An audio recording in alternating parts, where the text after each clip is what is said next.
ilalagay ko is hipon. Hoy, grabe, ang bango niya, guys. Ang puso ko'y lumulukot. Dumudugo. Dumudugo. For you na ba after ng mga nangyari? Ano na yung mga plano mo? Yun. Kaya, yun nga eh, which is, I realize na yung Mga bagong item tayo. Kailangan pa namin ng isa pa kasi tsaka ito, hindi siya sing mahal katulad ng iba. Pay for comfort today kaysa naman yun sa sobrang pagtitipid. Mas lalo yung laking gastos yung magiging perwisyo.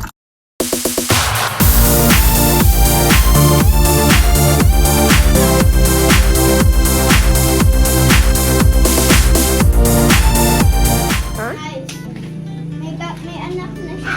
Isa pa siyang anak. Ang laki na ng tiyan mo, Muning. Grabe ka. Buntis ka na naman. Kaya, hawakan mo to.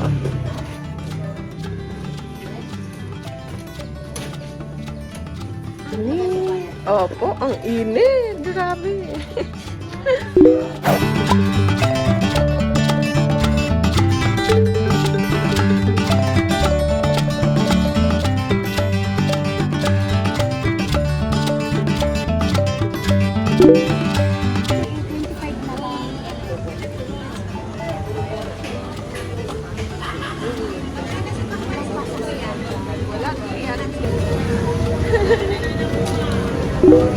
Titignan niya, gumagalaw kasi yung mga ano.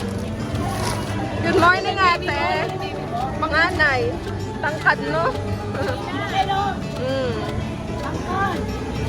Opo. Sky high daw. Hi, ate. Kami na nakakakalala sa'yo dito. Morning! Sila kuya. Uwi na. Yes, uwi na tayo. Good morning, kuya. Yan na, balik na tayo. Ay, kaya. Nabili lang kami konti. Sabi sa'yo kasi natitusok yung kamay ko dun sa may ano. Saan? Dun sa may binili mo. Init, grabe. Dun sa binili mo niya karaba. Ay ano? Hipon. Just then. Girl, ang init. Grabe. Grabe yung init talaga. Oh. Bubutis, butil-butil yung pawis ko si Skylar talaga. Kumpul-kumpul yung pawis. Ay nako, grabe yung init sa labas. Kaya wala rin pasok si Sky sa school guys eh. Kasi nga, gawa ng init. So, nag-announce ang DepEd and also ang Quezon City Government na no classes today dahil sa sobrang init. Kasi naman talaga, kawawa ang mga bata. Lalo naman ang ibang bata, naglalakad lang. Diba? Papasok sa eskwelahan, mga nasa public school. So imagine guys, papunta pa lang sila sa eskwelahan, very exposed na sila sa init. So napakadelikado nun sa sa kalusugan ng mga bata. Grabe. Ang dami ko kasing santol, guys. Nung umuwi kasi sila mama ng Quezon, nag-uwi ng santol. 4 na plastic. 2 na lang itinira ko sa akin kasi sobrang dami. Yung 2, ipinamigay ko kila Ate Mercy. Ayan, para lutuin din nila. Tapos yung isa kay Sasa. So, lutuin ko muna to guys. Gagataan natin to. And update ko kayo mamaya. Bango guys. Ayan na, naisalang ko na yung sinantol ko. So, madali lang naman to. Basically, magigisa lang kayo ng bawang, sibuyas, luya. Tapos, ilagay nyo na yung gata. And then, ayan na, yung santol. Yung ginayat na santol. Yung nakita nyo kanina. Tapos, titimplahan nyo na lang yan. Diba? Ganun lang kadali yan, lutuin. So, yung iba, nilalagyan nila yan ng baboy or ng sardinas. Pwede din namang hipon. So, before, ang nilalagay ko is yung sardinas. Isang kanang ligo sardinas dyan. Kasi ang sarap niya, mas malasa siya. Pero this time, ang ilalagay ko is hipon. So, pati yung ulo ng hipon, dinikdik ko yun. Tapos, kinatas ko, sinama ko doon sa santol para malasang-malasa siya. So, timplahan nyo lang yan ng patis, asukal, tapos lagyan ng tanglad para mas mabango siya. Then, okay na. Paggatain nyo lang talaga yung gata. Ay, grabe. Ang bango niya, guys. Lalo na nung lalo siyang bumango nung nilagay ko yung ceiling green. Kasi tinanggal ko na yung yung tanglad. Ayan, hinihiwalay ko yung tanglad, tinatanggal ko siya pag kumatas na yung pinaka-stock niya. So, ngayon, pag mamantikain na natin to, dahil dun sa gata, nagmamantika na. Para kumapit din yung lasa ng ceiling green. Ang sarap! Ang bango guys, grabe. Ano yan? Sarap. Nakakangalay pa naman magluto nito kasi dapat halo ka ng halo. Lalo na yung end part kasi doon na siya nagmamantika. So pag hindi mo siya hinalo, maninikit yung ilalim, yung nasa gitna na nakadarang sa apoy yung kawali, diba? So yung part na katapat ng mismong apoy, maninikit siya, masusunog yung santol. Kaya dapat halo ka ng halo hanggang sa magmantika siya. Alam nyo guys, itong recipe na to, natutunan ko lang to kay Jazz. Kasi di ba si Jazz taga Quezon. So sa kanila marami daw santol. And usually ganito yung lutong sa kanila, luto na ginagawa. Although ang sinantol yata, ginatang sinantol ay delicacy yata to or parang specialty ng mga taga Bicol. Parang naririnig ko ganun eh. Kasi usually naman pag taga Bicol, lahat ng ginataan, ginataang laing, ginataang isda, ginataang puso ng saging, ginataang langka, lahat na ng may gata ay galing sa kanila. So, pero eto, na-adapt ko to, luto na to kay Jazz. Kasi sa kanya ko rin to unang natikman. And then after that, nagpaturo ako sa kanya magluto. Tapos yun, ever since, ako na yung nagluluto. Ayan. Nakakamiss kasi to guys, alam nyo yun. Kahit konti lang ang ilagay mo nito sa kanin, ang dami mong makakain na kanin. Talaga. Ay, ang sarap. Dapat ko siyang magmantika. A few moments later. Mami, ito, maayos. Mas maayos. Pinakamaayos. Yes, very good. Yan. Anak, sulat mo mga mabuti. Huwag mo lalagyan ng butas. Wala namang butas ang egg. Ang puso ko'y lumulukot. Dumudugo. Dumudugo. At hindi ko alam bakit ba nagkakakanta. Ang puso ko'y lumulukot.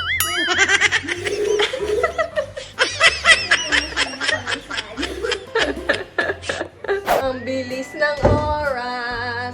So, ayan. Magtatrabaho muna ako dito sa kusina kasi lipitik yung mga pagkain na pinagkainan namin kanina tapos aayusin ko yung mga hugasin ko. Anyway, guys, ayan. Ang bilis ng oras. Ako lang ba yung palaging nasa ganitong state na tuwing na lang titingin sa oras, hindi ko napapagtanto na ilang oras na yung lumipas. Parang ang huling tingin ko kanina is 11. Ang sumunod kong tingin, alas 2 na. Feeling ko dapat mga pa lang 12:30 or alauna, pero alas 2 pasado na pala. Alam niyo yun, parang sa mga panahon ngayon, ang bilis lahat ng mga pangyayari. Or dahil ba natatambakan lang tayo ng mga ginagawa o talagang kulang na kulang ang oras natin, lalo na tayong mga nanay sa bahay.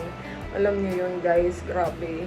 Ang dami kong gusto i-chika sa inyo eh. Meron akong gustong i-chika sa inyo mamaya. Tatrabahuhin ko muna tong aking mga gawain dito sa kusina kasi kung hindi,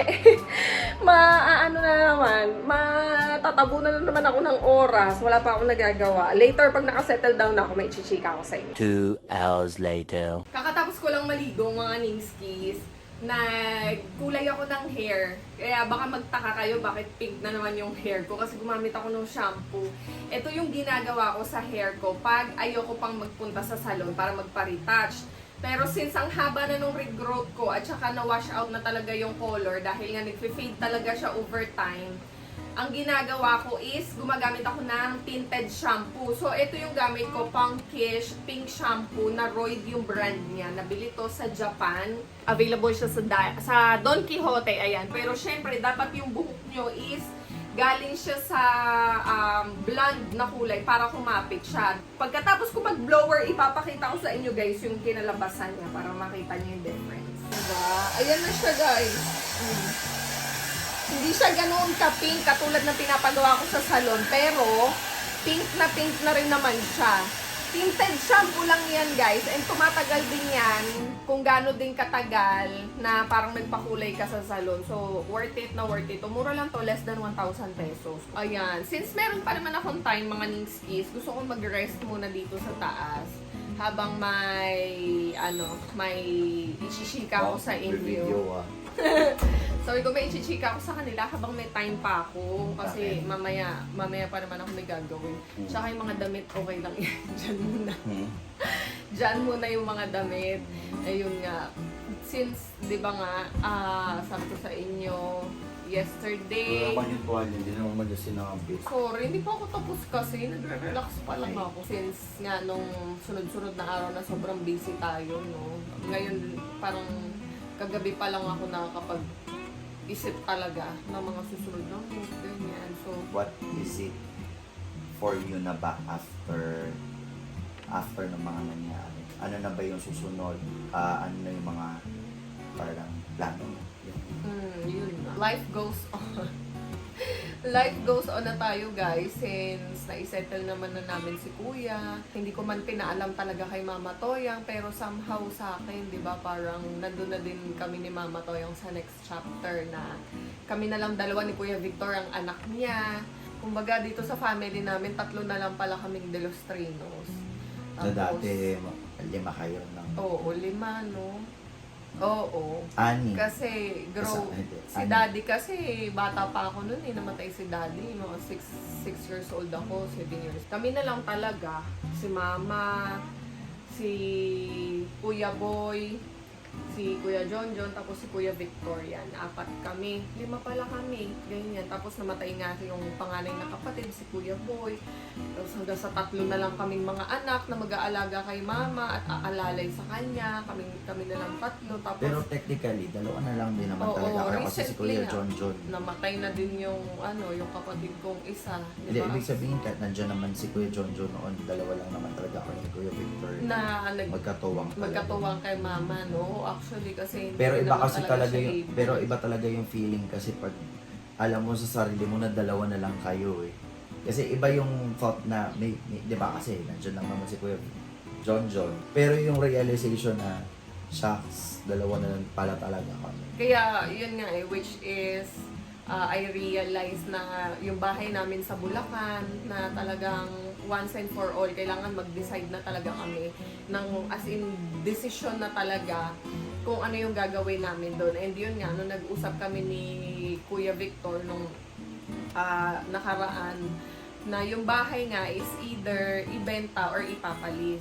Siya talaga, either ibenta or ipalis, okay sa kanya, wala siyang problema. Ako, ang gusto ko talaga is ipalis yung bahay. Kasi, since nga no, na-mention mo, 2 na lang kami, tapos si Mama Toyang na lang yung nandyan. Kumbaga, hindi naman din natin maikakaila, ilan na lang din si Mama na magi-stay with us dito sa amin ni Kuya, magi-stay dito sa mundo, kumbaga, no, makakapiling namin. Yung bahay na lang namin, bahay at lupa namin doon sa Bulacan, yun na lang yung maiiwan na na alaala. At saka yung mga pinagdaanan, lahat din kasi ng mga nangyayari connected doon sa bahay. Kumbaga yung bahay yung witness ng history ng De Los Trinos family. Kaya sabi ko, hanggat maaari, hindi naman namin kailangan ng milyon-milyon. Caregiver maintenance lang ni Mama, tsaka mga needs, di ba? Mga medication niya, ganyan. Hindi naman natin ibebenta yung bahay, ipapalis na lang talaga siya. Dati kaya din siguro hindi ako matuloy-tuloy sa pagpapapalis noon. Talagang bukang bibig ko yan, ipapalis yung bahay, pero hindi matuloy-tuloy since nandun nga si Kuya John, doon siya tumutuloy. Kaya lang kasi, parang mahirap yung ipalis, tapos nakikita ni John na parang bahay ko yan bakit iba yung Oo, yun nga. Tsaka kumbaga parang anytime man na gusto niya umuwi, at least may pupuntahan at pupuntahan siya. Ngayon, since yung wala nang ibang dahilan kung bakit hindi pwedeng galawin yung bahay, wala na talaga. Dahil kami na lang talaga ni Kuya Victor yung natira na magiging in charge dun sa pagmamanage ng bahay. So, ito na siguro yung time din na ipalis na talaga yung bahay. Yun yung goal ko talaga ngayon.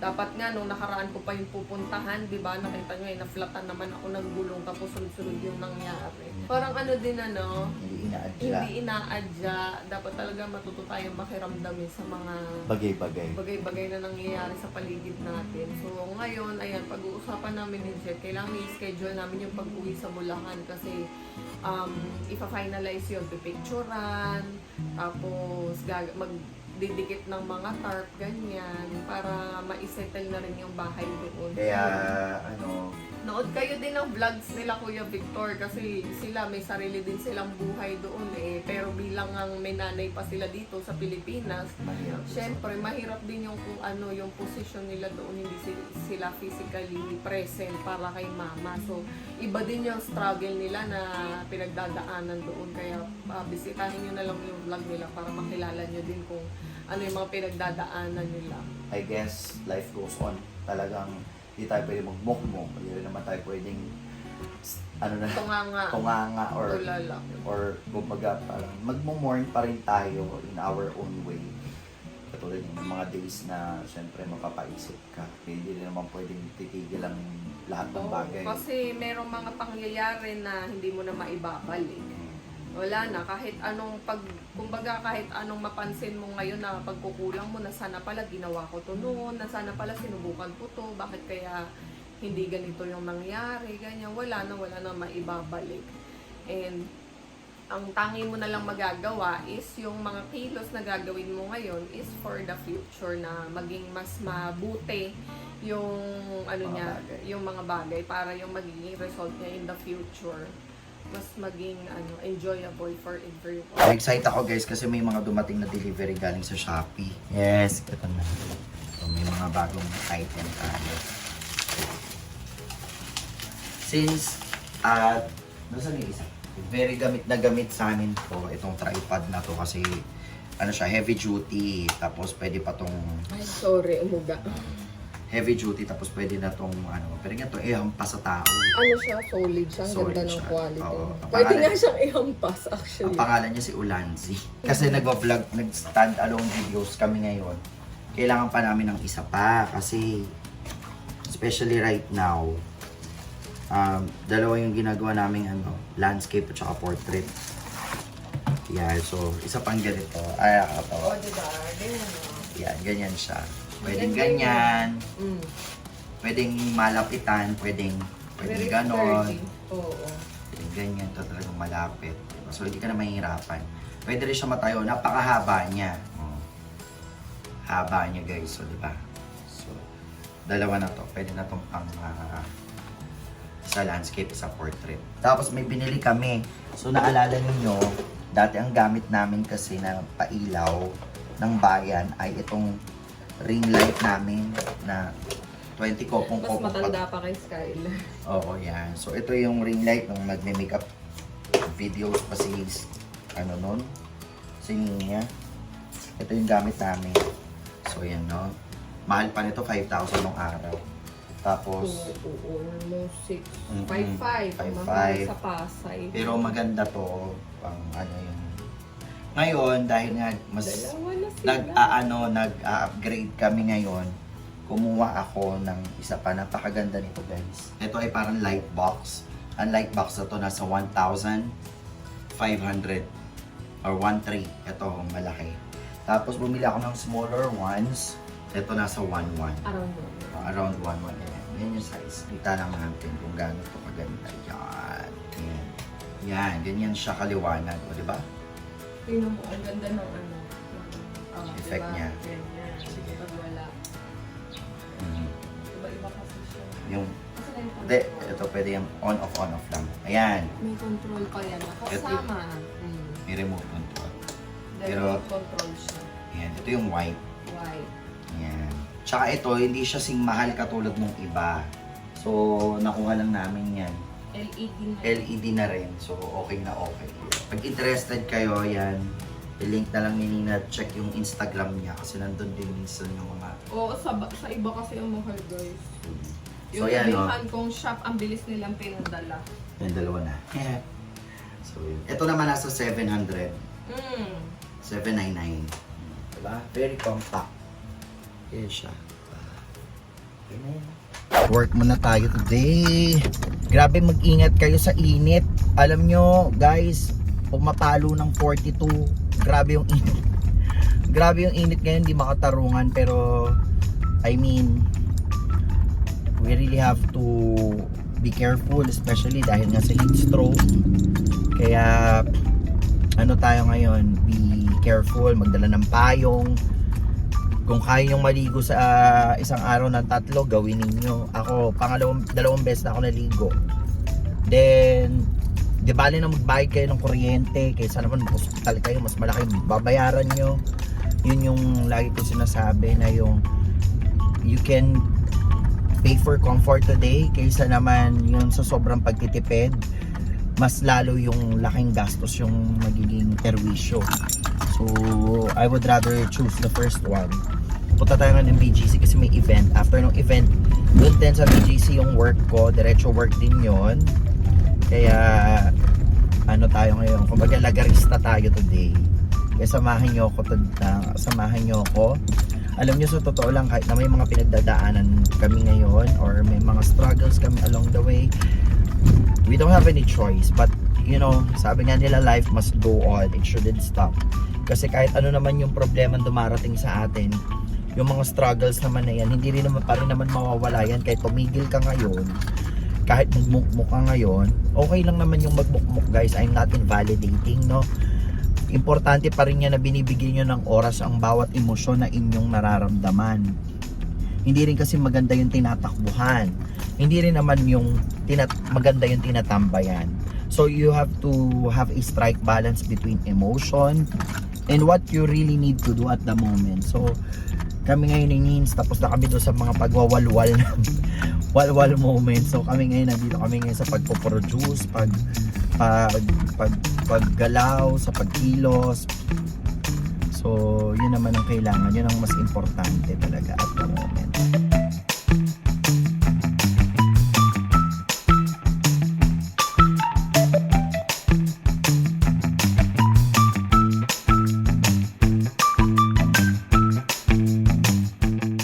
Meanwhile, Tapos na naman tayo ng isang araw. Si Jet nasa gig na siya. So, kami lang ng mga bata yun nandito. Yung mga bata nanonood pa sa baba, sabi ko, isisettle ko muna yung sarili ko. May nakalimutan pala akong i-mention sa inyo kanina. Meron pa akong gustong gawin. Pero, ano na to? Kumbaga, nasa priority ko siya. Pero, mas meron akong mga uunahin na mga ibang bagay muna na mas kailangang i-attend at the moment, which is yung